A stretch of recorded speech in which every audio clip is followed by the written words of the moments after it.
The New Apostolic Reformation, often shortened to NAR, is a loose, modern, charismatic movement or network of movements associated with the claim that the church is entering a new phase of restored apostolic and prophetic leadership. It is not one single denomination, it's more like a family of emphases, personalities, conferences, and networks. Their basic idea is that God is raising up apostles and prophets again for the government and advancement of the church in a especially strategic way. That immediately marks it off from more cautious evangelical or mainstream charismatic traditions that may affirm gifts but do not speak this strongly about restored offices and authority. And that's why the NAR matters, because it's not only about lively worship or spiritual gifts, it's about power, governance, territory, breakthrough, alignment, and often a sense that the church should take decisive influence in society. And that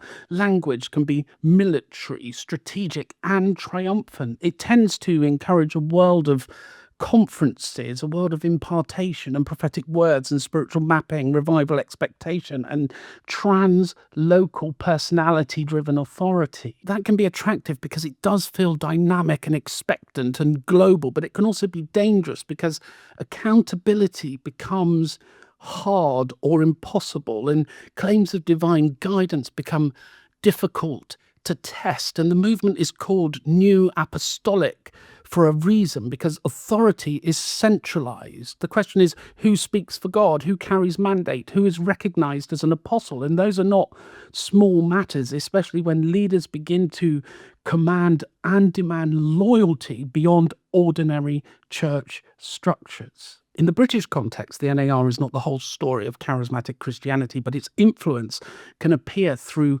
imported language and conference culture and social media ministries and certain styles of church and leadership ambition. Even where the label is rejected, some of the instincts can circulate. And critics, I think, are right to worry about authoritarianism, prophecy, inflation, weak theological control, and the habit of treating success, momentum, or excitement of proof of divine backing. And supporters would say that the movement is recovering biblical expectancy and refusing dead religion. So the question really isn't whether God acts, but how the church is to discern action without surrendering to untested claims and unreliable people. And that makes the NAR worth understanding, even for people outside charismatic worlds, because it reveals a modern temptation to combine spirituality with power, certainty, and network leadership. So the New Apostolic Reformation is a very loose charismatic movement that claims restored apostolic and prophetic authority for the modern church. It has a place in history because it reshapes questions of leadership, revelation, revival, and social influence inside